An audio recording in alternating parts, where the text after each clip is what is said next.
Donc, merci à tous d'être là. C'est la 15e version maintenant de Pitch Don't Kill My Vibe. On est toujours aussi content d'avoir 5 startups qui viennent sur scène et qui pitchent leurs produits, soit pour le lancement, soit pour s'entraîner pour autre chose. Donc ça se passe comme d'habitude. Les projets passent un par un sur scène. Vous avez 5 minutes pour pitcher. Et nous, on a 10 minutes ensuite pour vous faire des débriefings, vous dire comment faire pour améliorer le pitch, l'attitude et les points abordés pendant un pitch pour mieux convaincre votre audience. Aujourd'hui, on a 5 startups qui vont pitcher. Donc on a Zilia, Kumbu, Timescope, Jobuzzle et Bricool. La façon dont ça va se passer, c'est que chacun passe une fois, chacun les uns après les autres, vous passez, on fait les débriefings et ensuite on fera l'élection du meilleur pitch à l'applaudimètre. Et on a des prix spéciaux aujourd'hui pour la personne qui gagne. Tous ceux qui passent sur scène ont accès à la plateforme Coup d'État On Demand. Donc on vous offre un accès à toutes les formations qu'on a mis en ligne. Pour l'instant, il y en a 3. La formation Coup d'État Entreprendre, la formation Coup d'État Fundraising, donc qui reprend tous les préceptes de la levée de fonds et notamment la partie pitch, mais côté investisseur. Et la partie Coup d'État Sales, qui reprend elle aussi toute une partie pitch, mais plutôt le pitch côté client. Et enfin, le vainqueur se verra offrir une place pour Coup d'État Pitch in English, qui est une formation qui va commencer dans un mois, qui se tiendra sur 5 vendredis d'affilée, pour apprendre à pitcher en anglais avec des gens qui vous formeront à la fois à pitcher à des investisseurs et à pitcher à des potentiels clients. Ça commence en novembre, c'est tous les vendredis et ça coûte 1 000 €. Aujourd'hui, pour faire partie du jury, on a Tongé. Tongé, c'est le premier élève de Coup d'État, qui est le fondateur d'AfroStream, qui est une de nos startups qui vient de passer par Y Combinator et qui a lancé son service AfroStream il y a un mois à peu près, et dont on est très fiers à DeFamily. On a Com, qui est le gros hacker de DeFamily depuis pas mal de mois déjà et qui accompagne toutes nos startups sur leurs problématiques de croissance. Donc les aider à structurer des process d'acquisition client, structurer leurs métriques, comprendre quels sont les leviers d'acquisition. Et moi-même, Balthazar, donc je suis partenaire à DeFamily depuis un peu plus d'1 an. Avant, j'avais une startup qui était ici aussi et j'accompagne les boîtes sur toutes leurs différentes problématiques. On a un hashtag PitchVibe. N'hésitez pas à parler des boîtes qui passent, ça leur fera un peu de couverture et on est toujours content de voir un peu d'activité. Voilà, il y a un Wi-Fi de Family. Le mot de passe, c'est l'amiface ici, tout en minuscule. Donc le but des pitchs, c'est quand même que vous fassiez rêver votre audience, que ce soit des investisseurs, ils se moquent de moi au fond, que ce soit de faire rêver aux investisseurs ou de faire rêver vos clients. L'essentiel, c'est qu'à la fin, même s'ils n'ont pas compris ce que vous faites, ils rêvent et qu'ils aient un peu envie d'aller regarder sur votre site ou ailleurs ce que vous faites et qu'ensuite ils s'inscrivent ou qu'ils aient envie de vous faire un chèque. Ça dépend. Donc on va commencer tout de suite. La première startup, c'est Zilia.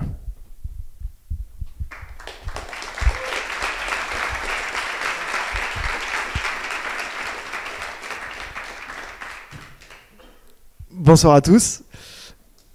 Je vous présente Zilia. Zilia, c'est une startup qui met au point actuellement une nouvelle application de recherche immobilière sur Internet.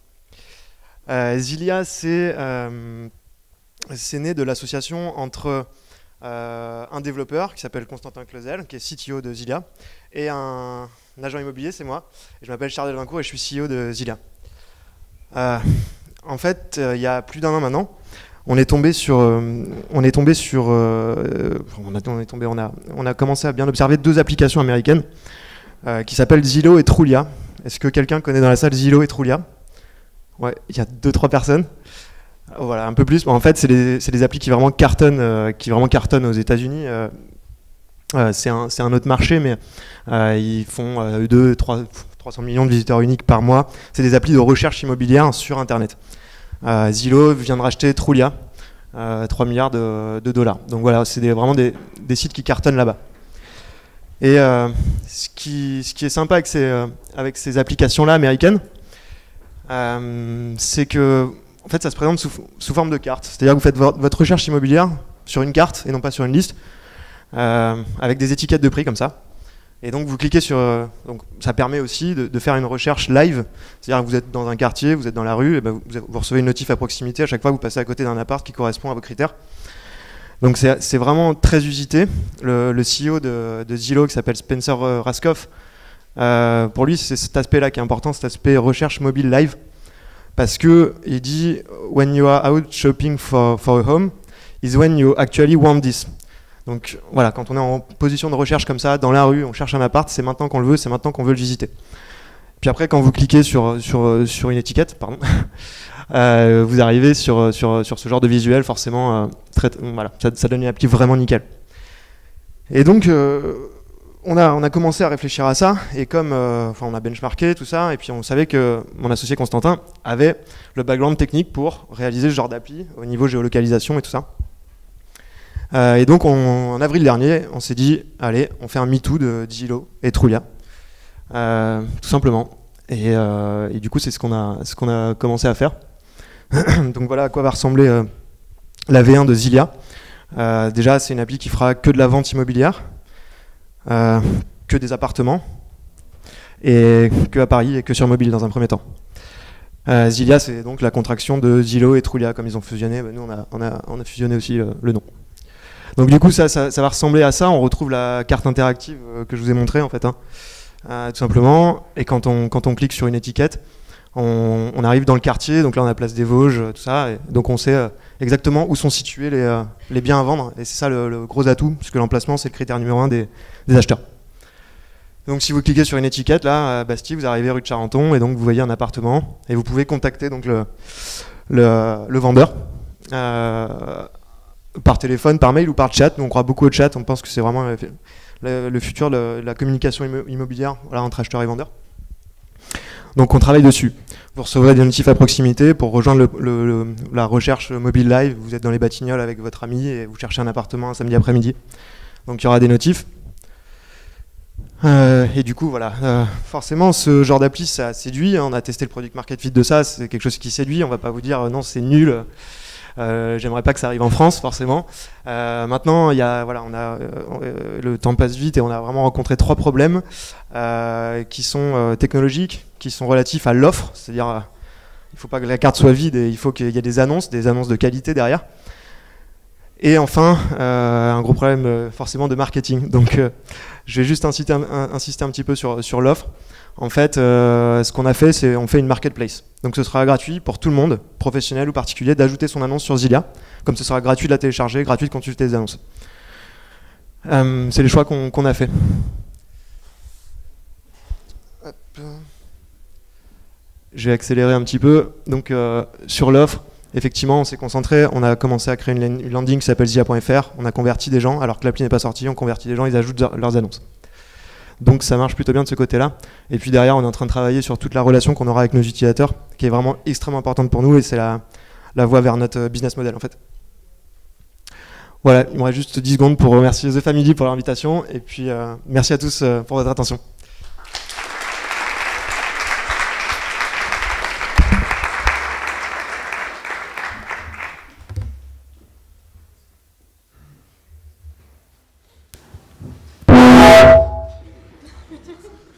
Un peu moins fort.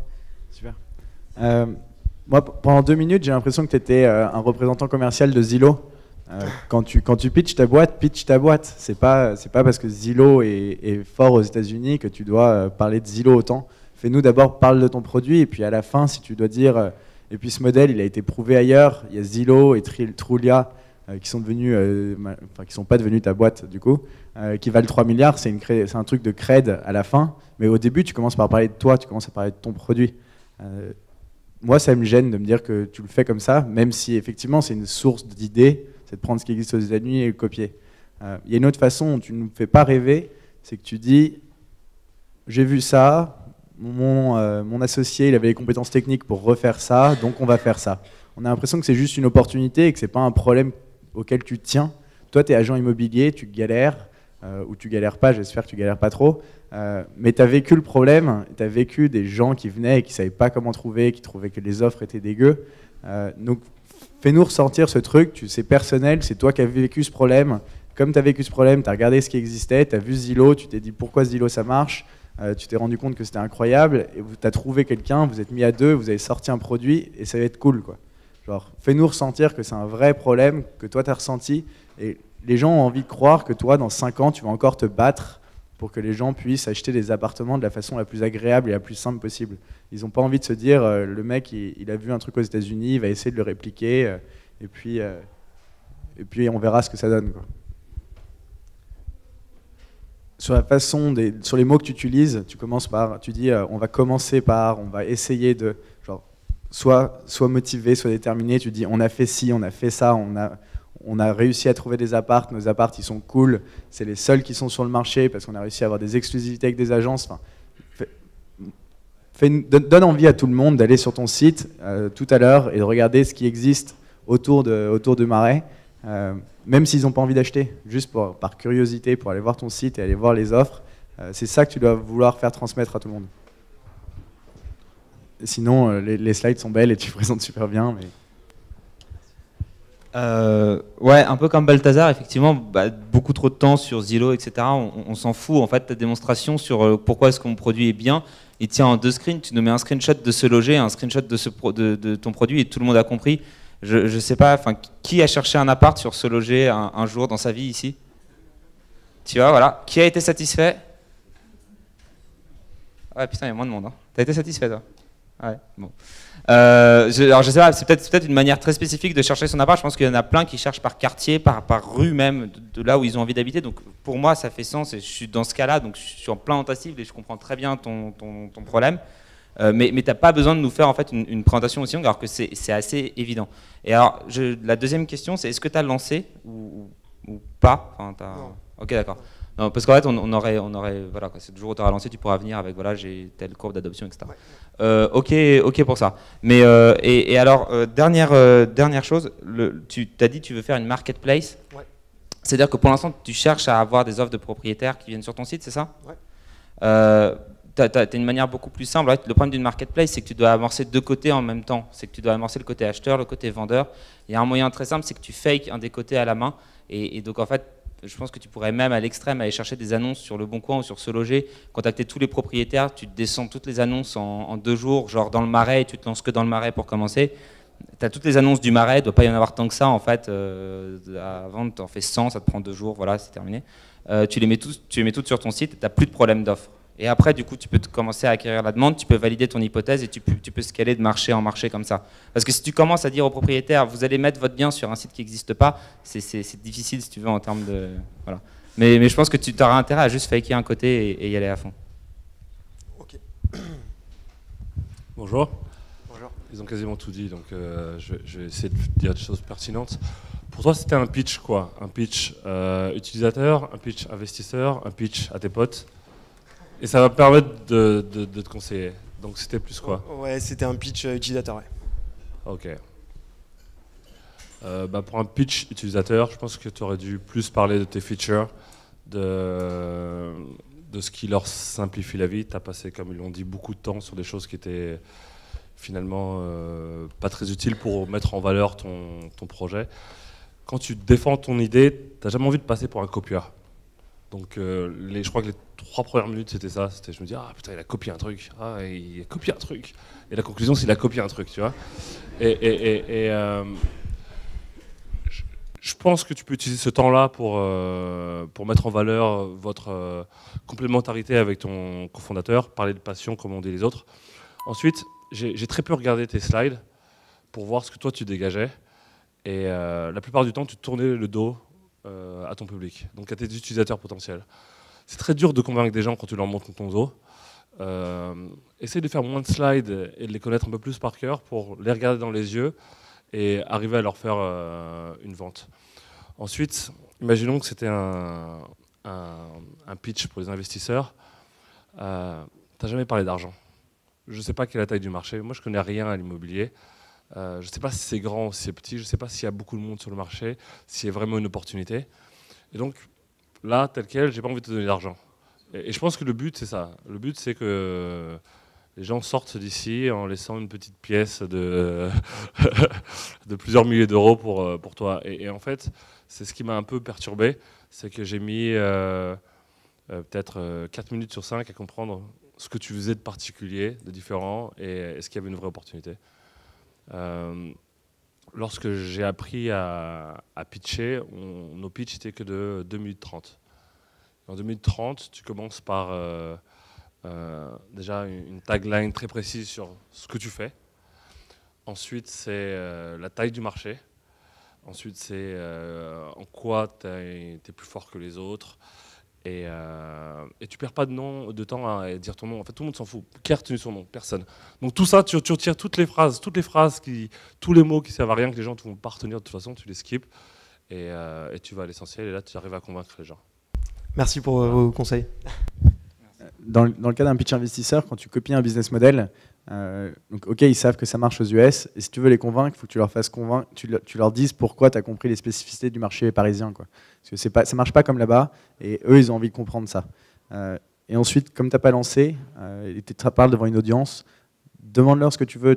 Inscrivez-vous à la newsletter, vous serez les premiers à avoir l'info de la sortie. Demande quelque chose. Qu'à la fin, ils se disent pas, oui, bah, c'était cool, mais on va voir, dans 6 mois, ce sera peut-être sorti. C'est vrai, ouais, je vais en profiter pour vous demander... Qui cherche un appart? Alors voilà, non, vraiment, si vous avez, voilà, si vous avez un moyen, on va essayer de vous toucher dans un mois, quand même, d'une manière ou d'une autre, pour vous faire rappeler que Zilia sort. Zilia devrait sortir d'ici la fin du mois, et l'idée, c'est vraiment de télécharger l'appli. Voilà, c'est vraiment télécharger l'appli. Après, nous, on fera le travail de voir si ça vous a plu ou pas. Mais téléchargez l'appli et parlez-en autour de vous. Voilà. C'est tout ce qu'on demande. Juste une question. Qui a compris le principe? Tout le monde a compris ça? Ok.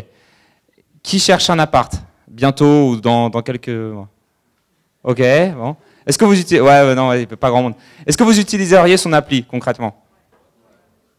Bon, voilà. C'est que tu as réussi ta démo, alors.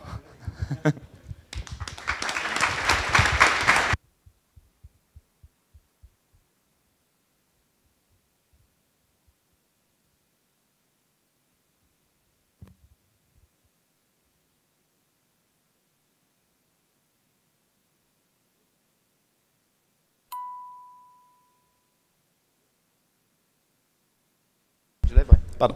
Bonjour. Donc, je vais vous parler de Kumbu. Kumbu, c'est la boîte à souvenirs digitale. Alors, qui parmi vous a chez lui une boîte à souvenirs? Une boîte dans laquelle il met les courriers, les photos qu'il aime bien, les trucs qu'il n'a pas envie de perdre? Il y a quand même un peu de monde. Super. Moi aussi, j'en ai une. Ça fait des années que j'ai rien mis dedans. Mes souvenirs récents, ils sont tous en ligne. Ils sont sur Facebook, ils sont sur mon blog, ils sont dans mes mails, dans mon WhatsApp. Et déjà, ces souvenirs récents, j'ai du mal à les retrouver. Internet, sur Internet, on communique dans l'instant, on crée des moments, des souvenirs dans des applis, sur des sites, un petit peu partout. On met ça en vrac, au milieu de plein de données qui nous sont complètement inutiles, qui ne sont pas permanentes. Et au bout d'un moment, on n'arrive plus à les retrouver. Or, si on ne les retrouve pas, si on n'est pas capable de conserver ces souvenirs, c'est une partie de notre identité qui disparaît un petit peu. Moi, ma vie, elle est entièrement digitale. Si je perds ces souvenirs, ces moments que je crée, dans 10 ans, dans 20 ans, j'ai rien à partager avec mes enfants, avec mes parents, avec mes amis. Donc nous, on est déterminés à préserver nos souvenirs digitaux.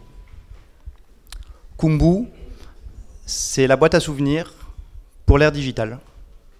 L'idée, c'est pas d'aspirer tout ce qu'on fait sur Internet, c'est de garder ce qui nous tient à cœur, ce qui nous fait plaisir, ce qui nous rappelle des bons moments, ce qu'on a envie de revivre. Je vais vous donner un exemple récent. La semaine dernière, ma fille est partie en classe de mer avec sa classe, sa maîtresse qui est super. Elle a mis à jour le blog de l'école tous les jours avec des infos écrites par les enfants, des photos. Là, ça se voit pas bien, mais c'est ma fille qui fait du bateau pour la première fois de sa vie, à 6 ans et demi. Ça, c'est un super souvenir. C'est trop mignon. Moi, j'ai envie de le garder. Mais ce site, j'ai pas la main dessus. Je sais pas combien de temps l'info va rester en ligne. Et puis qu'est-ce que je vais faire? Comment je le garde? Je fais un copier-coller, je le mets dans un document Word, je l'imprime, ça va être super moche. Puis de toute façon, j'arriverai pas à le retrouver quand je voudrais le partager avec Maya à nouveau. Kumbu, c'est une techno super simple. C'est un bouton, un petit cœur en haut là. Je clique dessus, et en un clic, ce blog post, il est dans ma boîte à souvenirs. Ça fonctionne pour les blogs, ça fonctionne pour n'importe quelle source, pour mes mails, pour Instagram, pour mes posts Facebook. Et ce bouton Kumbu, on va le mettre au plus près du souvenir, pour que j'y pense, quand j'en ai envie, et quand je vois quelque chose qui me plaît, en un clic, je le garde dans ma boîte.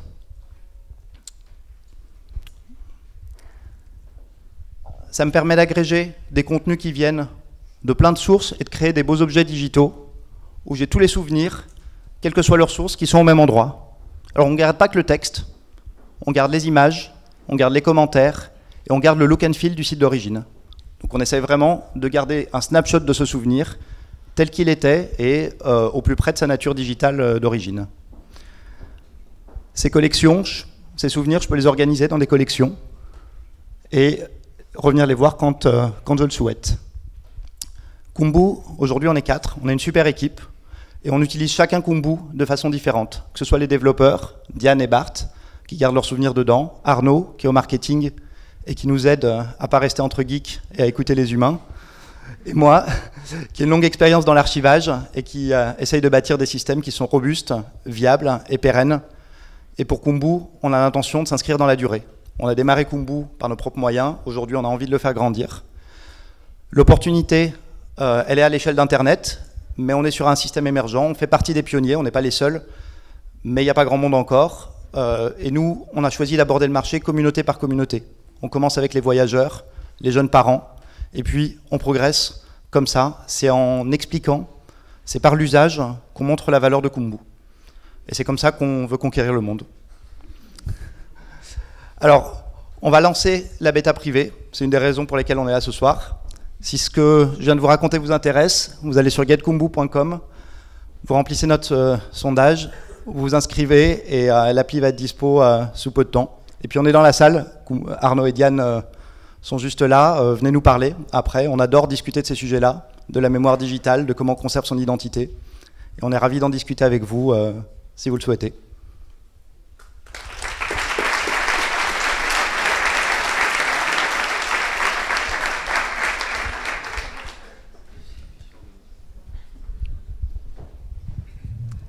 Bonjour. Bonjour. En fait, le plus grand ennemi du pitch, Ouais. c'est le smartphone. Ouais. Et chaque VC avec lequel tu as parlé, Ouais. il aura 10 000 choses en tête. Ils vont t'envoyer des SMS, lire ses mails. Et si tu mets pas un peu de punch dans ton discours, si tu mets pas d'énergie, l'être humain va faire tout faire pour trouver une distraction. Ouais. Et là, tu vas perdre ton pitch. Ouais. Donc, faut que tu mettes beaucoup plus d'énergie, que tu laisses beaucoup moins de temps, de silence, Intéressant. et que t'envoies du... Ouais. Faut que tu forces ta nature. Faut que tu pousses, tu mettes le sourire, et parce que vraiment, en plus, ces personnes-là, les VC, Ouais. ont vraiment très peu d'attention. Ok. Ensuite, le storytelling, ce que tu nous as raconté à propos Ouais. du souvenir de ta fille. Ouais. Je m'attendais à un truc, une super histoire. Je m'attendais même à quelque chose de rocambolesque, quelque chose même de marrant. Et en fait, c'était flat. Si t'as pas la vraie histoire, invente-la. C'est pas grave. Ouais. Ok. Mais il faut que je ressorte de ça avec un souvenir. Tout ton pitch, c'est la boîte à souvenirs. Ouais. Et il faut que je me souvienne de ton pitch. Ouais. Donc, mets des variations qui vont faire que je vais me dire, putain, ce pitch-là, il faut que je m'en souvienne. C'est vraiment très intéressant. Ensuite, si tu avais commencé à présenter ta boîte en disant on est le pocket du souvenir, Ouais. tu vois, c'est très simple. Tu vois, Ouais. quand tu as fait ta démo en expliquant comment ça marchait, je dis ah bah c'est comme pocket. Ouais. Commence comme ça. Comme ça, on gagne 3 minutes et même si à un moment donné je décroche parce que j'envoie des SMS, je me dis ah oui, c'est le mec qui est le pocket du souvenir, tu vois. Cool. On a mis 4 minutes à arriver là, je pense que tu peux gagner du temps. Et la dernière chose, mais après c'est du détail. T'as des très beaux slides et tout, c'est cool. Tu présentes ton équipe. Bah, mets ce qu'ils font en dessous, comme ça, au Ouais. pire, si je discute un moment avec mon voisin, je me retourne, je t'ai pas écouté, Ouais, boum, je tu sais ce qu'ils que font. c'est. Ouais. Sinon, le produit est cool. J'aime bien la typo, la Timbuktu. Je sais pas si c'est un rapport avec. Un peu. Un peu. Plutôt cool. Voilà, pour moi. Merci. La même chose sur le dynamisme, genre Ouais. fais-nous rentrer dans ton pitch dès le début. Et du coup, ça rejoint ce qu'il disait tout à l'heure. Quand vous faites un pitch, la première phrase, c'est expliquer clairement ce que vous faites. Et donc, ça veut pas toujours. Dites pas tous, on est le Airbnb 2, on est le Uber 2, parce que tout le monde le dit et ça veut rien dire. Mais la première phrase, on doit se dire, ok, j'ai compris ce que c'est son produit. Maintenant, j'ai hâte de savoir pourquoi il le fait et comment il le fait et pourquoi ça va être génial. Okay. Donc première phrase, tu nous mets dedans. Ensuite, si on décroche, on se souviendra toujours on pourra toujours relier, même des bribes de phrases, à se dire ah oui c'est vrai, il fait ça pour ça. Sur le début de ta description, je trouve que tu passes trop de temps sur les aspects négatifs de ce qui existe déjà. Genre, parle plutôt de tous les aspects positifs de ton produit, à quel point tu avais des occasions de nous faire rire avec ta vieille boîte à souvenirs. Tu aurais pu nous mettre une photo qui prend un peu la salle à partie. Et ça fait un peu pathos, le blog il va être fermé, ceci je l'ai perdu, je suis une identité digitale, donc dans 10 ans j'ai plus rien à montrer à mes enfants. Même si c'est un peu le problème, parle du positif, mets les gens dans une bonne... Ils ont envie de repartir heureux, ils n'ont pas envie de se dire putain ma vie en fait elle est pourrie parce que dans 10 ans j'aurai plus rien. Tu as envie de leur dire votre vie elle est géniale, gardez tous ces souvenirs parce que votre vie elle est vraiment cool quoi. Tu as envie de les mettre là-dedans. Et pour les slides, je suis d'accord avec ça. La façon dont tu présentes l'équipe est bien, mais effectivement, mets-nous des posts. Bon, moi, un peu pareil. Hein. Clairement, en fait, il y avait un côté très joué sur la préservation, sur la perte, sur. Putain, il pleut, il fait bientôt nuit. Vous allez tous le mec mourir. Qui arrive, un jour. vous allez tous mourir, c'est l'apocalypse. Donc, ok, mais c'est cool. Enfin, tu vois, en plus, c'est plutôt joyeux. Mais genre, ma fille fait du bateau, je vais la perdre. Mais enfin, c'est horrible. Enfin, non, ne dis pas des trucs comme ça. Enfin, viens et raconte-nous une histoire sympa. Donc voilà. Alors, en plus, tu vois, dans le ton, dans la police, dans le rose, tout est super gay. Et toi, t'arrives et voilà. Donc je rejoins là-dessus sur un peu éviter tout cet aspect préservation, perte, horreur, noirceur, tout ça, mais un peu de gaieté, sans vouloir tomber dans un positivisme débridé. En fait, c'est juste qu'il s'agit d'être sympa parce qu'en fait, on se souvient de toi plus facilement. Et sinon, pas beaucoup d'autres remarques. Alors l'interface a l'air propre. Maintenant, la question, c'est effectivement comment tu fais installer ça aux gens. Comment tu fais installer ce bouton. C'est pas évident à comprendre. En fait, je pense qu'il faut vraiment que tu arrives à définir un pitch, enfin un bénéfice en fait pour l'utilisateur en quelques mots. Parce que quand j'ai vu, nous, donc Pauline nous envoie avant vos sites, etc. Et la première chose que je me suis dit, c'est ok, super, c'est Facebook. Et parce qu'en fait, moi, je stocke tout sur Facebook, ou tu vois, il y en a qui stockent tout sur Instagram. Et j'ai pas, en fait, je vois même pas le besoin dont tu me parles. Alors, je suis peut-être jeune et j'ai peut-être inconscient, etc. J'en sais rien. Mais tu as un problème de faire passer ton message. Et donc, je pense que la peur n'est pas du tout un message valable et qu'il faut que tu trouves un message qui soit positif et en même temps qu'il y ait un bénéfice clair directement pour n'importe qui. Donc voilà, la question c'est comment tu le fais. Je ne sais pas comment tu comptes aussi gagner de l'argent, comment tu comptes tout ça. Donc voilà. Plein de bonnes questions. Mais on a un des challenges qu'on a effectivement, c'est d'arriver à pas se positionner sur la peur, sur quelque chose de négatif. C'est une difficulté qu'on a depuis un moment. Bon, là ça se voit pas forcément, mais on a beaucoup progressé là-dessus parce qu'au départ on était encore plus triste. Voilà. Mais effectivement, quand on est dans la conservation, quand on veut garder quelque chose, c'est difficile de pas se positionner par rapport à la peur de la perte. Et on n'a pas encore trouvé la clé de ce truc-là. Oui, c'est ce que j'allais dire. Pourquoi tu focalises sur la perte et pas l'idée de partager à tout moment tous vos souvenirs? Tout d'un coup, si tu pars sur ça, tu es sur le partage, sur l'échange. Et effectivement, il y a la conservation, mais ça devient évident. Et qu'est-ce qui t'a poussé à faire ça? Moi, c'est vraiment un besoin perso, c'est-à-dire j'ai besoin que cette appli existe. C'est pas le blog de ma fille, parce que ça c'est la semaine dernière, mais effectivement, tout d'un coup, je me suis rendu compte que moi, j'ai rien de physique dans ce que je fais et que j'aimerais bien le garder parce que les sites... Bon, moi, je suis la personne âgée de cette boîte, en fait. Ils sont tous plus jeunes que moi. Et il y a plein de trucs que j'ai fait sur Internet qui sont sur des sites qui ont fermé, ou qui me plaisent plus, et j'aimerais bien les prendre et les garder et les mettre ailleurs. Ok. Bravo. Voilà. Merci. Ah. Pardon. Je peux dire encore un truc? J'ai juste oublié. Le mois prochain, on sera au Web Summit à Dublin. On a une place en plus. Si ça vous intéresse, vous allez sur notre page Facebook. On va la faire gagner à quelqu'un. Merci. Ouais, c'est bon. Bonjour à tous, je suis Adrien, cofondateur de Timescope. Timescope, c'est une idée qui part d'un besoin assez simple, assez universel. On s'est tous déjà demandé à quoi ressemblait un lieu dans le passé. Vous êtes sûrement posé la question en voyageant, même en se baladant dans Paris, à quoi ressemble un lieu, un site historique par exemple, dans le passé. Le seul problème, c'est que lorsqu'on arrive sur un site historique comme ici le Parvis de Notre-Dame, bon, ben, comme vous le constatez ici, il y a de la queue, il y a des gens du 21e siècle. S'imaginer le Parvis au Moyen-Âge, c'est un peu compliqué, à moins d'avoir une très très forte capacité d'imagination. Bon, ben, en fait, aujourd'hui, il y a une technologie qui arrive, qui est assez exceptionnelle, qui s'appelle la réalité virtuelle. Vous en avez peut-être déjà entendu parler. Le principe est très simple. La réalité virtuelle, c'est un casque qui est équipé de capteurs de mouvement qu'on connecte à un ordinateur et qui permet d'entrer en immersion totale dans un environnement représenté en 3D. Ça, c'est ce qui va changer et c'est ce qui arrive en 2016, avec notamment l'Oculus Rift. Nous,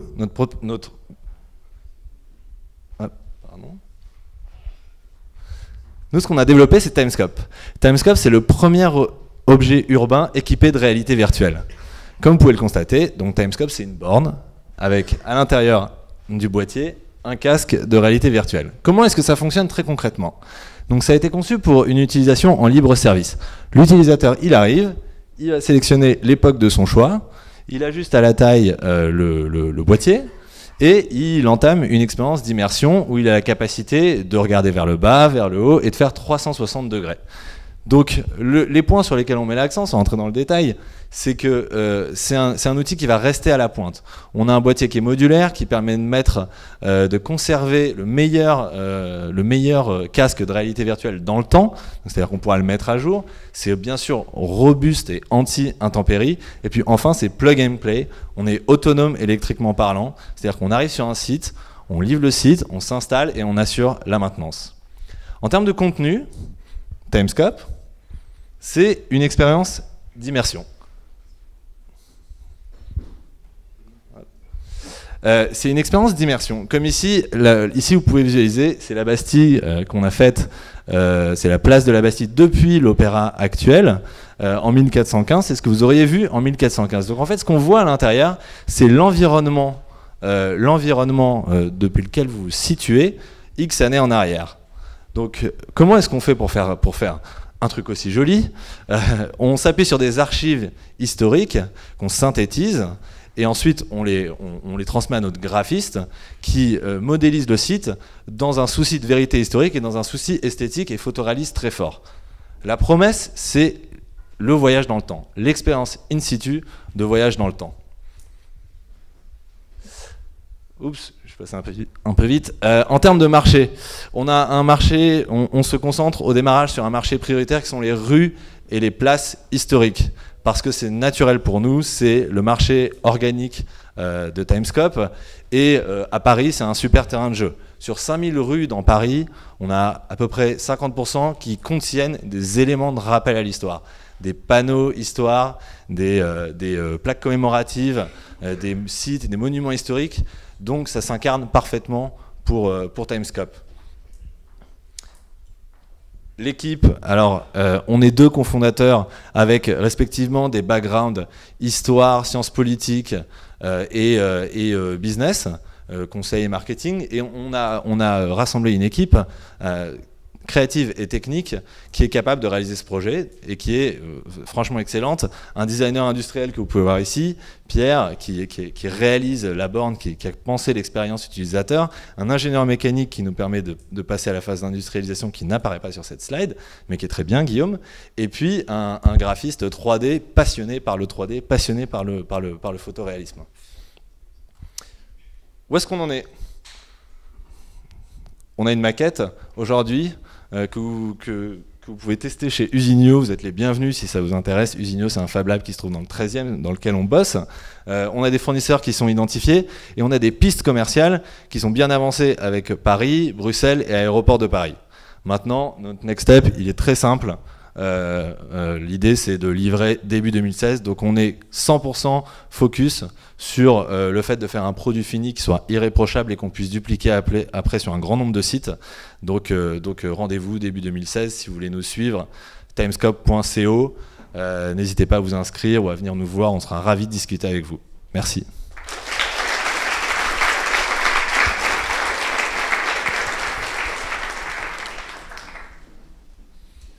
Bon, alors, déjà, sur la forme, c'était un super pitch. Enfin, moi, j'ai trouvé ça très bien structuré. Problème, solution, marché, équipe. Enfin, on voyait très bien chaque partie, c'était bien découpé et tu présentes bien, tu es à l'aise. Voilà.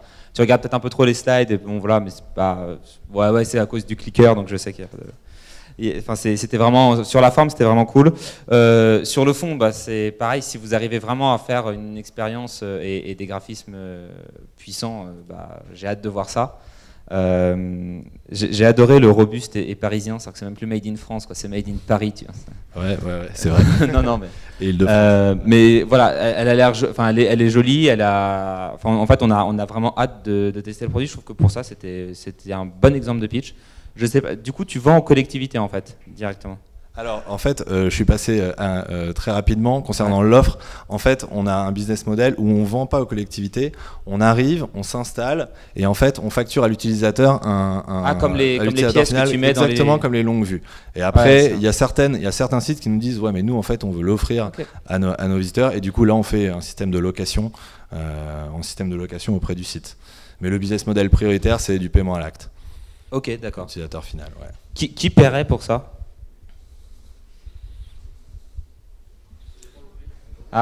2 euros. 2 euros? Donc 2 euros, c'est une expérience d'immersion sur un site tel qu'il était X années en arrière, donc exactement la promesse. Alors, c'est un point qui est un point intéressant, c'est que en fait sur la question du temps, on l'a testé à la Bastille, et en fait on a remarqué que les gens ils trouvent ça énorme et du coup ils disent à leurs proches de venir tester. Donc du coup, au bout de 20 secondes, ils disent c'est énorme, viens voir, etc. Donc du coup, on va être a priori sur une expérience qui est assez proche du système des longues vues actuelles, sur à peu près 30 secondes. Et parce que sinon, on risque d'avoir pour une famille de 5 personnes 2 euros au lieu d'en avoir 10. Donc, Ok. Moi, pareil, je te trouve à l'aise et t'es dynamique et t'as envie de nous partager ce que tu fais. Par contre, dans la manière générale, je ne sais pas du tout à qui tu t'adresses. Il y a une partie qui me fait penser à tes clients. Tu vas voir la mairie de Paris et tu as envie qu'ils soient contents. Il y a une partie où tu expliques à tout le monde que ça va être génial. Il y a une partie où tu expliques à des investisseurs que ton marché il est géant et que tu commences déjà à vendre. On ne sait pas trop à qui tu parles. Effectivement, c'est un peu lié à la structure qu'on suggère, qui est solution, problème, marché et équipe. Mais au final, si tu le fais, genre prends-en un et fais-le à fond. Et tu passes rapidement sur le reste en disant que ça arrive et que tu l'as fait. Ce que tu viens de décrire, genre des gens qui disent c'est énorme quand ils le font, ça devrait être dans ton pitch quelque part. Alors, on a notre proto, on l'a mis à la Bastille, il y a des centaines de personnes qui sont passées, au bout de 10 secondes ils trouvent ça tellement incroyable qu'ils le passent à quelqu'un d'autre. Tu vas convaincre tout le monde qu'il va falloir venir essayer parce que tu as le feedback d'utilisateur. Et du coup cette comparaison avec la longue vue, tu peux la faire. C'est comme tout à l'heure, on disait, genre, compare Pocket de quelque chose. Toi, tu commences bien sur le fait de revivre l'expérience d'un lieu 500 ans avant ou 300 ans ou ce que tu veux. Et là, tu peux nous faire comprendre tout de suite que c'est la longue vue en 1000 fois mieux. C'est la longue vue du 21e siècle. Et tout le monde a compris et tout le monde se rattachera derrière avant d'attendre la fin de la démo. Après, les autres notes que je me suis mis, c'est durée de l'expérience, mais ça revient au même que genre c'est énorme. Ça, c'est le genre de choses que tu dois préciser. Le prix, la durée, le fait que les gens adorent et que ça va être dispo très bientôt. Par contre, c'est bien la façon de dire venez nous parler, on est à tel endroit, on a un proto. Ça, j'ai trouvé ça super. Ouais, c'est vrai, n'hésitez pas. Je ne connais pas bien le format de cet événement, donc moi, je suis sur le pitch. C'était cool. J'ai plus des questions à te poser par rapport au business. Je sais pas si c'est Vas-y, hein. c'est le lieu. J'ai du mal à croire que le business des longues vues soit un marché à milliards. Alors exactement, ouais, Et ça l'est peut-être. Hein. Ouais. Mais, Non, ça l'est pas, je te confirme. Mais a priori, Ouais. c'est la première chose que je me dis. Mm. Ensuite, je me dis, cet été, j'ai essayé le casque réalité virtuelle et tout. J'ai fait l'expérience, c'était ouf. Sur quelques minutes, c'est vraiment impressionnant. Et je me dis, bon, si on fait une comparaison, si on se dit que les casques de réalité virtuelle, ça va être un gros carton, ça va devenir comme le smartphone, aussi populaire, chacun aura le sien. Tu es en train de me dire que à l'heure des smartphones, tu es en train de construire une cabine téléphonique. Et donc, tu vois ce que je me dis. T'as besoin de comprendre. Ouais. Et donc, je me dis, mais tout ce qu'il explique sur l'expérience, c'est génial. Pour moi, vous êtes plus une software compagnie que hardware. Je me dis, mais il y aura un parc de casques de réalité virtuelle énorme. Les prix vont s'effondrer, donc les gens pourront en avoir. T'as un type qui est génial, qui sait faire le mapping et machin, tout ça. Pourquoi vous prendre la tête à essayer de placer des cabines de réalité virtuelle là où les gens vont se balader avec leur smartphone et leur casque qui va coûter 200 € et pourront vivre l'expérience comme ils veulent? Alors, sur ton premier point sur le marché à 1 milliard, c'est clair, c'est pour ça qu'on s'est inspiré de la longue vue dans l'usage, l'expérience utilisateur, etc. Mais clairement, c'est pas un marché à 1 milliard, je te confirme, et on veut pas trop se comparer parce que justement, on n'a pas envie d'être trop comparé. C'est pas comme Pocket qui est une réussite ou Uber, etc. Donc effectivement, nous on pense que l'expérience utilisateur qu'on propose, elle est 100 fois mieux. Que notre business comparable, ce serait plutôt une chaîne de sandwicherie qui arriverait à s'installer sur des places historiques sans avoir besoin de personnel et totalement automatisé, comme comparaison qui nous semblerait plus proche en termes de chiffres une fois qu'on sera installé. Et par rapport à ta remarque concernant le fait d'être sur du soft, du hard, est-ce qu'on est une boîte qui devrait plutôt se focus sur le soft? On s'est posé cette question-là beaucoup au début. Déjà, le premier point, c'est que c'est la raison pour laquelle on a fait notre premier test à la Bastille. On se disait, est-ce que en fait finalement notre truc, on pourrait pas tout simplement faire un truc Oculus auquel les gens pourraient accéder chez eux, puisque chez eux ou n'importe où en fait. Et on a comparé des feedbacks utilisateurs chez nous de gens assez bienveillants et dehors de gens qu'on connaissait pas. Et on s'est rendu compte que le fait d'être installé vraiment in situ et de dire là, l'endroit sur lequel vous vous situez X années en arrière, c'était comme ça, etc., que ce point-là, il était juste exceptionnel en termes de ressenti client, etc. Après, en revanche, tu pourrais me dire, ouais, mais les gens, ils vont avoir des casques avec eux, et donc tu leur proposes. Mais en fait, avant que les gens ils aient des casques avec eux, il va se passer masse de temps, parce que aujourd'hui, il y a un énorme système filaire, ou alors t'as quand même un sacré gros casque, et toujours pas accessible, mais à terme, clairement, on est d'accord, d'ailleurs, on avait déjà discuté, la grosse bataille, ça va être sur le contenu. Et nous, notre truc, c'est de dire que quand il y aura, dans 5 ans, quand les gens ils auront des wearables, eh ben, on aura le contenu, on sera la référence du voyage dans le temps in situ, et on fera et notre appli, il n'y a aucune raison de ne pas la rendre disponible à ce moment-là. Sauf que tu commences ton pitch en disant que la réalité virtuelle arrive dès 2016. Et donc tu lances l'idée que cette technologie Oculus va exploser dès l'année prochaine. Ouais. Là, tu viens juste de contredire tout ce que tu as dit au début. Faut juste que tu trouves... ça va arriver, mais ce sera pas encore wearable, tu vois. Ce que je dis, c'est que ça va arriver, mais c'est des gros fils qu'on connecte à un gros PC bourrin. Donc effectivement, ce que je devrais peut-être dire, c'est les débuts de la réalité virtuelle. Je vois ce que tu veux dire, je comprends. Ouais. Okay. Juste un truc sur les longues vues. L'argument en fait que tu dois avoir à ce moment-là, c'est aussi la qualité de l'exécution. La raison pour laquelle les personnes se servent de ces longues vues, c'est parce que c'est pourri, on voit rien dedans et que ça coûte 2 € pour 30 secondes. Si toi tu nous fournis, et c'est c'est difficile à prouver en pitch, mais si au moins tu fais passer le message que tu as identifié ce problème et que toi, ce qui va te différencier des autres, c'est que tu as une qualité d'exécution qui est au-dessus de tout. Et manifestement, en fait, ta team suggère que tu en as les moyens. C'est là que tu pourras convaincre aussi. Donc, on est d'accord. Dis-le, quoi. Il n'y a pas peur de le dire et vas-y, quoi. T'as rien à cacher de ce point de vue-là. Hein. Effectivement. Ok. Bon, merci. Merci.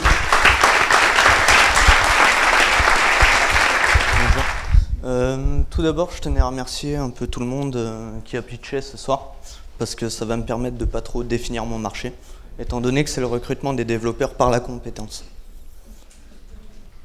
Donc, une entreprise qui recherche un poste actuellement, ça va plus ressembler à ça, les procédures de recrutement. C'est-à-dire qu'elles vont avoir des piles de CV, elles vont pas trop savoir traiter, qu'est-ce qui est vrai, qu'est-ce qui est faux. En plus de ça, c'est assez problématique dans les entreprises parce qu'on s'est rendu compte par une étude que 75% des CV à peu près étaient faux.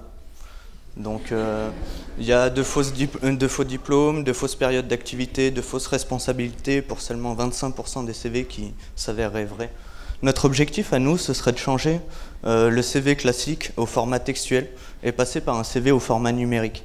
C'est-à-dire qu'on met en avant des compétences certifiées.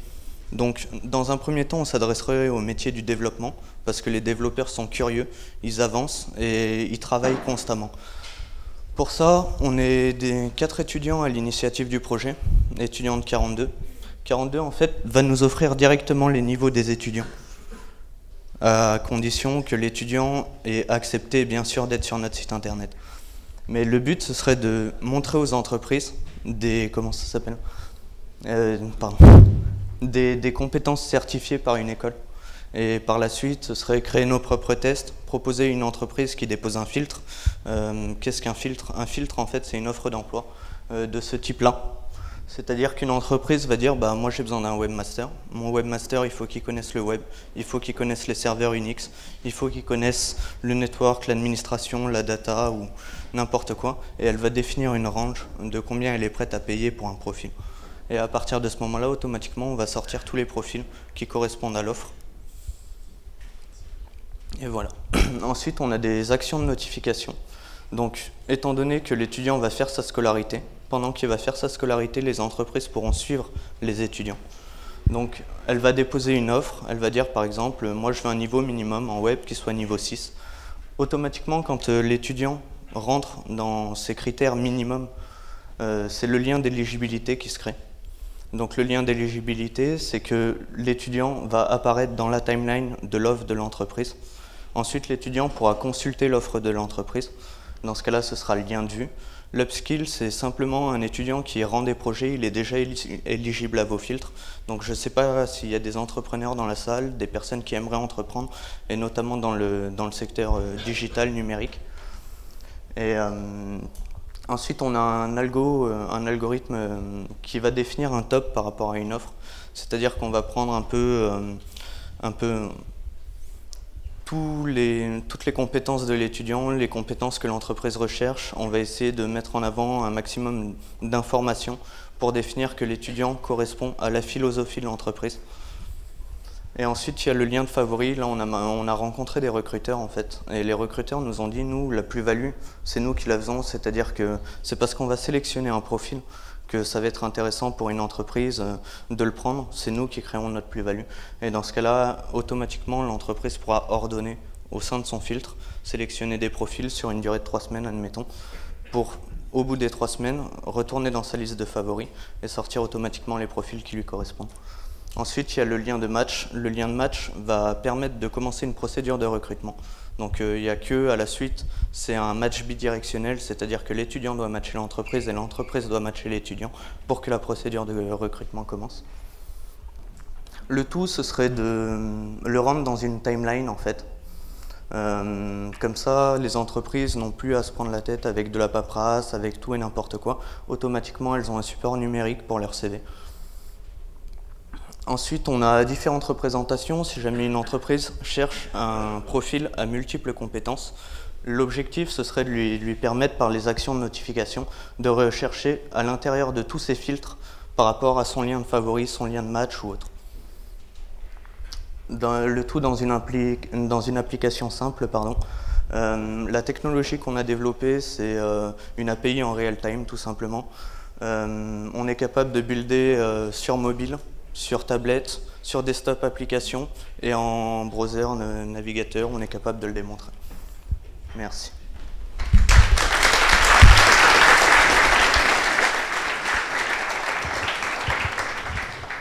Hello. Je suis prêt à être charcuté. Non, je vais pas te charcuter.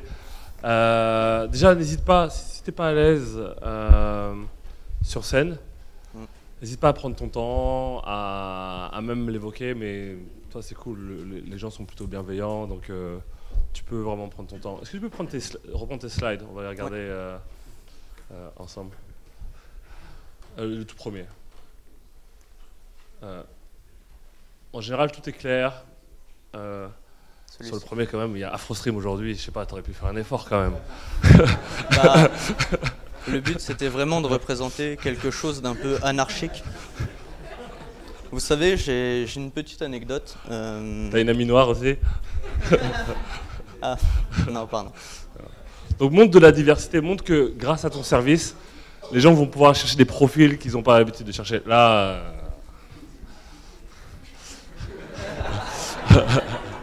Ensuite pour la suite des slides, le deuxième était bien.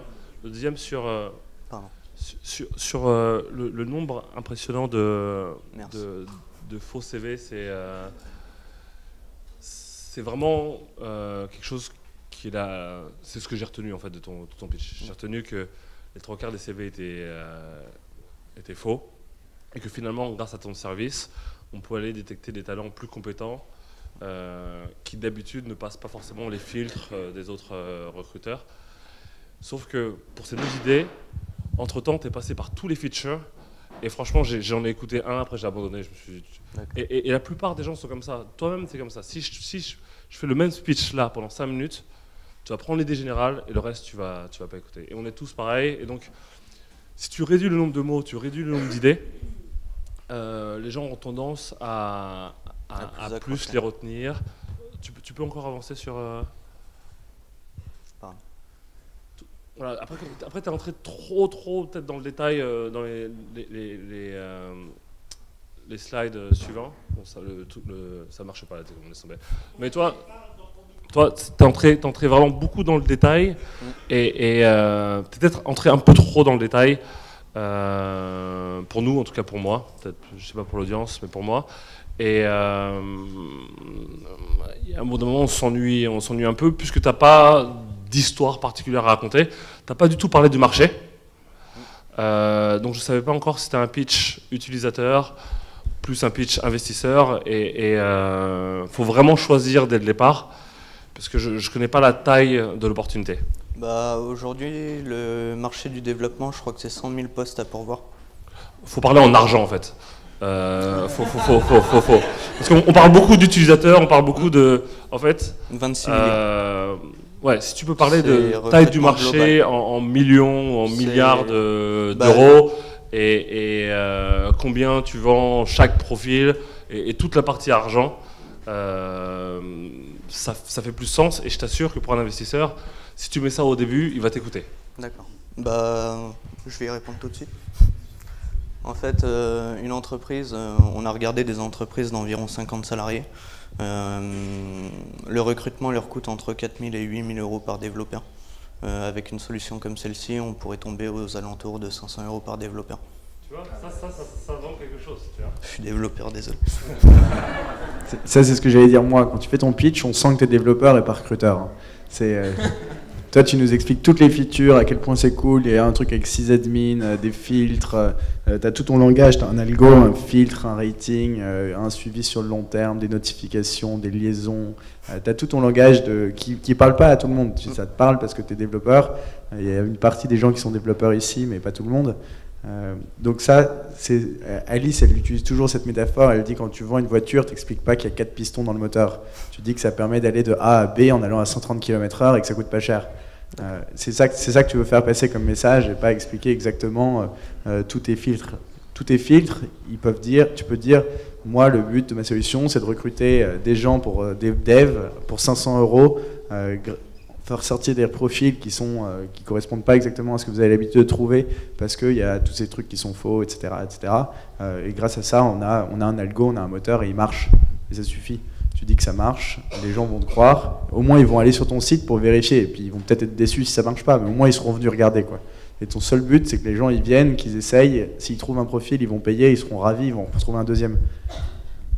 Tu peux aussi engager un petit peu plus l'audience au départ. ici, la moitié des gens, soit ils ont une boîte et ils n'arrivent pas à recruter des devs, soit ils ont une idée, mais ils commencent pas parce qu'ils n'ont pas de dev. Tout le monde a ce problème. Tout le monde a ce problème. Donc, engage ton audience, dis-leur que grâce à toi, ils vont pouvoir trouver comment c'est leur idée, fais-les rentrer dans ton histoire. Dis-nous quand ça va être dispo, ou si tu le fais déjà, si tu le testes. Dis-nous ce que tu as aujourd'hui. On veut dire qu'on espère avoir une bêta d'ici 3 mois. Ok, très bien. Dans ce cas, dis-le ou montre des signes d'avancement.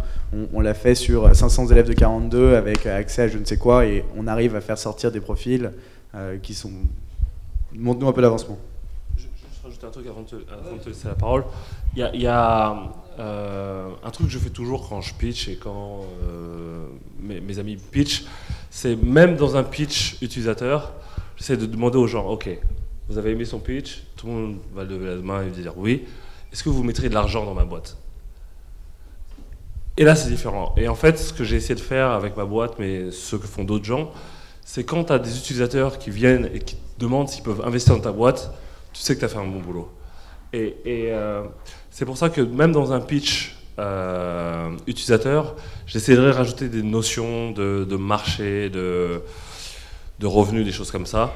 Parce que quand quelqu'un est vraiment séduit par ton produit, il a conscience que d'autres en auront besoin, et donc il aura tendance à vouloir investir.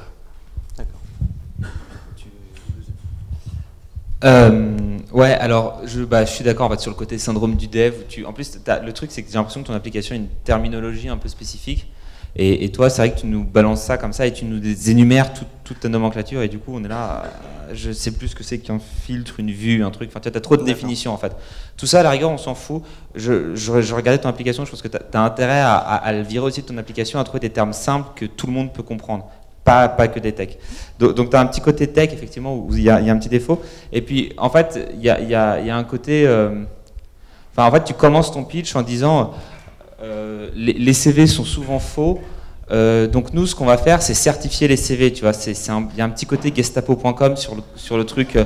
Tu vois, on va vérifier, on va vous mettre un flingue sur la tempe. Et si c'est pas vrai, vous ferez des... Tu vois, alors que pas du tout, parce qu'en fait, tu nous proposes en fait de retirer un peu le CV de l'équation et de baser ton truc sur les compétences. Mais à ce moment-là, en fait, pars pas de ça, dis les CV sont faux parce que c'est un outil où tout le monde peut mentir et c'est pas un bon outil. Avec JobBuzzle, on vous propose un outil où vous vous basez sur les compétences pour sélectionner vos candidats. Tu renverses complètement le rapport plutôt que de dire on va faire en sorte que ce soit vrai. Tu vois, t'as un côté très impératif dans le début de ton pitch, alors qu'en fait, c'est pas du tout le cas. Et alors, en revanche, il y a un truc que j'ai pas compris, c'est est-ce que ton marché c'est que les devs ou est-ce que c'est tout le monde? En fait, on peut prendre tous les marchés au niveau du secteur, enfin des cœurs de métier, où c'est extrêmement dynamique. C'est-à-dire qu'on sait tous aujourd'hui, je pense, qu'un développeur, au bout de 3 à 5 ans, si jamais il reste sur ses formations, ses anciennes formations, il est plus d'actualité, il est obsolète très rapidement. La technologie avance assez rapidement pour faire ça. Et du coup, on a imaginé cette solution. Ouais, c'est ça, c'est parce que c'est développeur. Parce que tu vois, quand je vois ça, en fait, je me dis, mais c'est pas du tout applicable à plein d'autres compétences. Et en fait, c'est assez, tu vois, c'est aussi assez difficile de savoir de 0 à 10. Alors le type est à 6 sur 10 en web. Et alors, ouais. Et tu vois, en fait, je sais pas à quoi ça correspond. Est-ce que 6 sur 10 en web, ça veut dire qu'il sait coder un site web, mais qu'en revanche, le bouton en haut à droite va bugger? Ou est-ce que ça veut dire qu'il sait faire que le front, tu vois? Je sais pas, tu vois, ça me dit pas ce qu'il fait. Et donc, je pense que tu as vraiment un effort où toi, tu parles, tu raisonnes en côté feature, et c'est normal, t'es dev, c'est ton boulot, mais tu dois déscientifiser ça, et dans ton pitch, tu dois dire, nous, on vous fait économiser du temps et de l'argent sur le recrutement d'un dev, parce qu'on se base sur les compétences, et en fait, vous pouvez dire, je veux quelqu'un qui sache faire ça, ça, ça, ça, et on va vous trouver automatiquement les meilleurs profils. Et il n'y a pas de débat, tu vois, on comprend ce que tu fais, n'importe qui prend ta solution, et c'est terminé. Alors que en mettant des features, il y a trop de techno, et du coup, on est perdu. D'accord. Voilà, merci.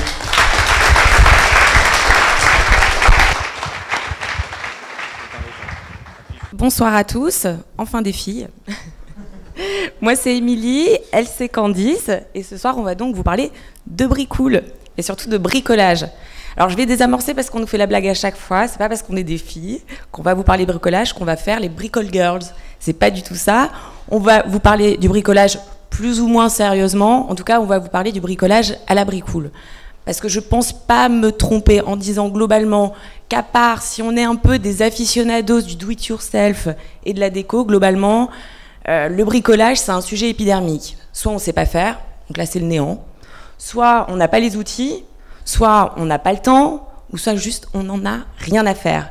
Et globalement, eh ben, on se retrouve tous avec une tringle à rideau qui est à moitié posée, un cadre qui n'est pas fixé, l'évier qui est complètement bouché, qui te donne une inondation absolument terrible, et au final, bah, tu dois les réaliser, ces petits travaux. Mais ces petits travaux, comment tu fais en général ?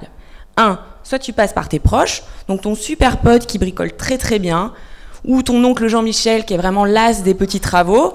Le problème, c'est qu'à un moment donné, au bout de 100 fois, bah, t'es trop redevable, quoi. Tu peux plus abuser, et puis c'est un petit peu pénible d'être très dépendant de quelqu'un. Donc la solution numéro 2, qu'est-ce que c'est ? Le pro, le professionnel. Mais là, le professionnel, tu sais pas qui va débarquer chez toi. Tu sais pas.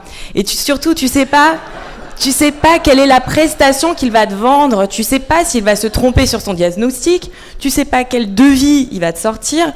Globalement, c'est toujours un peu l'angoisse de l'arnaque. Soyons très clairs. Et la seule vraie solution, c'est quoi ? C'est effectivement de passer par un pro de confiance. Et je crois que vous avez à peu près, à mon avis, tous cette même expérience, que le pro de confiance, tu le trouves par un seul moyen, c'est le bouche à oreille. C'est tes amis, tes proches, ton entourage qui va te filer le bon contact de la bonne personne. Ben, Bricool, c'est ce que ça va t'apporter. Je laisse la parole à Candice. Alors Bricool, ça va devenir votre nouveau bouche à oreille. C'est le site sur lequel vous allez trouver des artisans de confiance. C'est le bricolage sans prise de tête.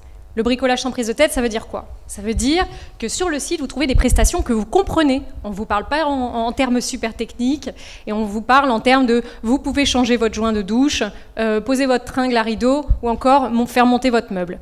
C'est la première chose. La deuxième, c'est que vous allez trouver des prix fixes. Donc, c'est comme sur un site e-shopping, vous avez une prestation, elle a un prix fixe, pas de mauvaise surprise. Après, vous pouvez nous envoyer vos demandes de devis, des demandes particulières, et là, on envoie à tous nos prestataires, on compare, et ensuite, on vous envoie un devis qui restera lui-même avec un prix fixe. Et enfin, Bricool, c'est surtout des bricoleurs. C'est un réseau de prestataires de confiance. Et ce sont des mecs qui sont bons, serviables. Et surtout, c'est des mecs qui sont dans le care avant d'être dans le prix. Donc, on n'enverra pas n'importe qui chez vous. Là, c'est notre site. Et donc, comme vous pouvez le voir, c'est légèrement féminin parce qu'on s'adresse avant tout aux femmes. Alors, il n'y en a pas beaucoup, mais les femmes sont en général, c'est un peu caricatural, mais c'est vrai, les prescriptrices des petits travaux à la maison. Et on a constaté que 4 demandes sur 5 sur les sites concurrents sont des demandes qui émanent des femmes. Donc on s'adresse en priorité à elles. Parce que sur ces sites, en règle générale, ce sont des sites qui sont donc plutôt pour les femmes, mais faits par des hommes. Et ça ressemble globalement à France 3 Régions ou à Bricorama. Donc l'idée, c'est vraiment de dépoussiérer le bricolage. Alors, je ne sais pas, est-ce qu'il y a des gens qui bricolent dans la salle et qui aiment ça Bon, voilà, c'est pas la folie. Donc, en gros, on s'adresse aux femmes, mais on mange un peu à tous les râteliers. On s'adresse aussi aux gens qui n'aiment pas bricoler, qui n'ont pas le temps et surtout qui n'ont pas l'envie. Et voilà, c'est le bricolage décomplexé. Voilà, alors globalement aujourd'hui, on a lancé le site la semaine dernière. Voilà, on a fait notre petit lancement de notre côté, mais on a déjà des clients, et pas que des femmes, et on est ravis. Et donc on est là ce soir pour vous parler de Bricool, pour que vous ayez le réflexe Bricool, pour que vous alliez voir notre site, pour que vous partagiez, et voilà, et que vous fassiez notre pub. Et pour vous, ce soir, spécialement, on a créé un code promo. Vous allez avoir une super petite réduction sur tous nos produits. C'est Family, voilà, parce que vous faites partie de la famille, et vos amis sont aussi bienvenus, effectivement, avec ce code Family. Et alors, la dernière chose, c'est qu'on est ravis d'être là parce que du coup, vous allez pouvoir nous donner votre feedback. C'est la slide du 06 pour choper des numbers. Vous pouvez venir nous voir après le pitch. On sera ravis d'avoir vraiment votre avis si vous voulez aller jeter un coup d'œil ou quoi. Voilà, on est là, on attend les retours. N'hésitez pas.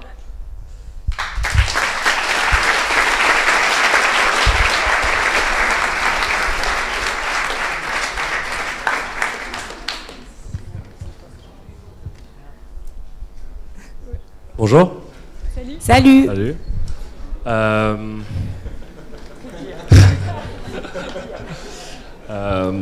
Je vais faire.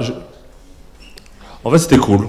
C'était cool. C'était très stand-up. Et en fait, pendant que vous parliez, je me suis dit, je suis sûr qu'elles n'ont qu'une landing page.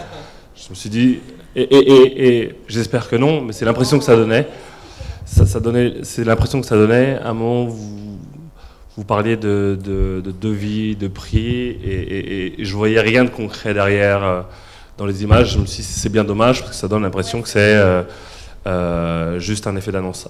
Je vais me concentrer alors plus sur la présentation. Présenter à deux, ça sert à rien. C'est juste une perte d'attention, une perte de temps. L'échange de micro ne sert à rien. Il faut choisir une d'entre vous qui sera capable de faire le taf. Je sais que le côté féminin, le côté on est les filles, on n'a pas assez dans le métier, ça peut séduire certaines foules, mais les investisseurs ils s'en foutent complètement. C'est grosso modo qu'est-ce qui est concret. Et j'ai vraiment galéré. J'ai refait mon appartement il y a peu de temps. J'ai vraiment galéré. C'est tellement painful. Je dois refaire quelque chose dans mon appartement. Il y a un mec qui vient samedi, ça me saoule déjà.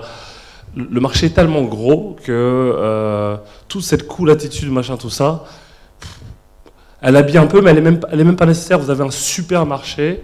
J'ai pas bien compris en quoi votre offre était différente, tellement il y avait de bruit autour. Et je trouve que tout ce noise, tout ce bruit autour était pas nécessaire. Vous êtes naturellement charmante, donc il n'y a pas besoin d'en faire des caisses, ça passe tout seul.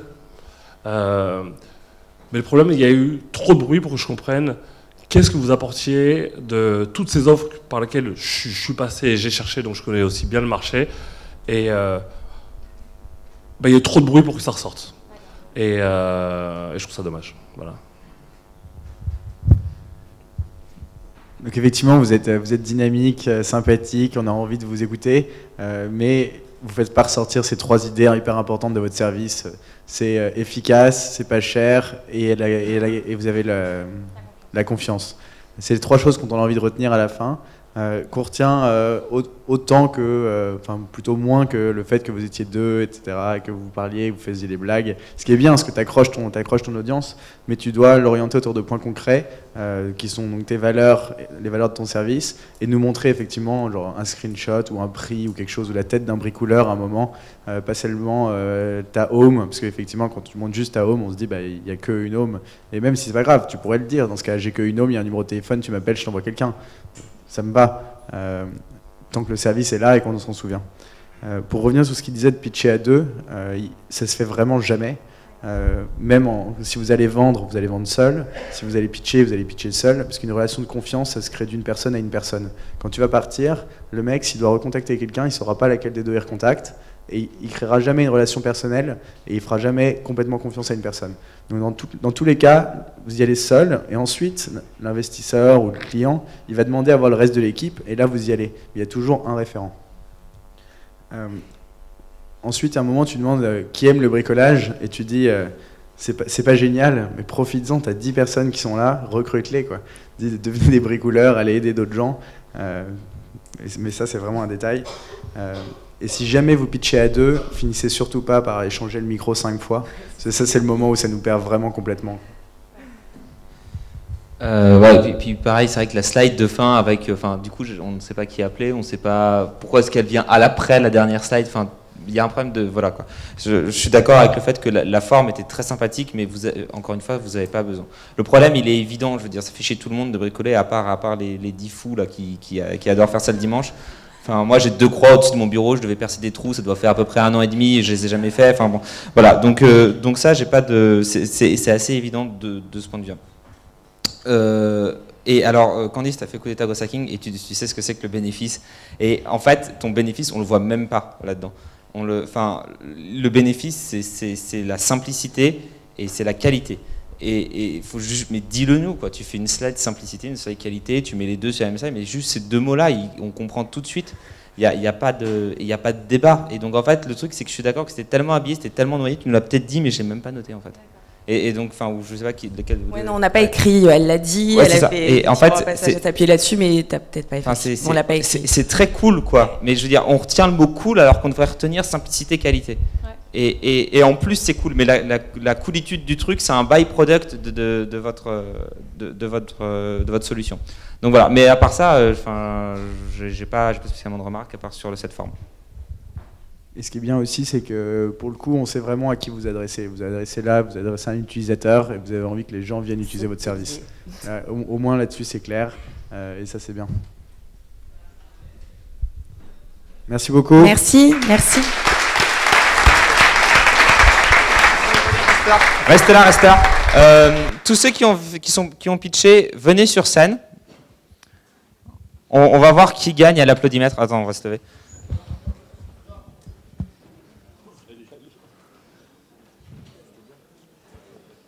Alors, on va essayer de se concentrer.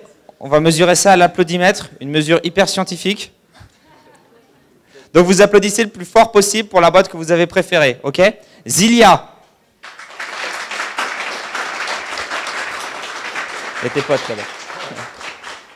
Kumbu, ça? Kumbu.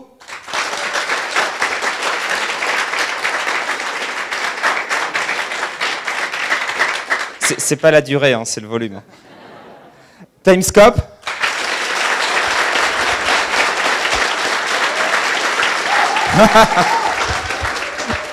Bricool.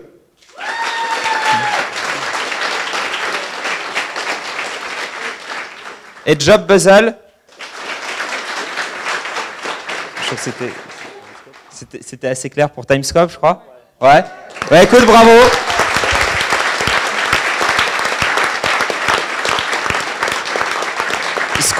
Ce qu'on va faire, c'est qu'on va vous contacter. Donc, tu gagnes un coup d'état pitch. Les autres, vous gagnez coup d'état on demand. On va vous envoyer tout ça. Merci d'être venu, en tout cas. Je vous propose de prendre un peu de temps, rester un peu. Il doit y avoir des pitchs, des pêches, du jus de pêche. Et enfin, bref, tout ce qui se trouve autour de la pêche.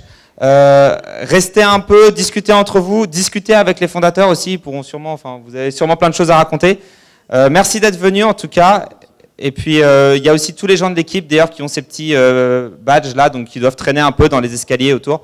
Donc, n'hésitez pas à venir nous parler, on est là pour ça. Merci.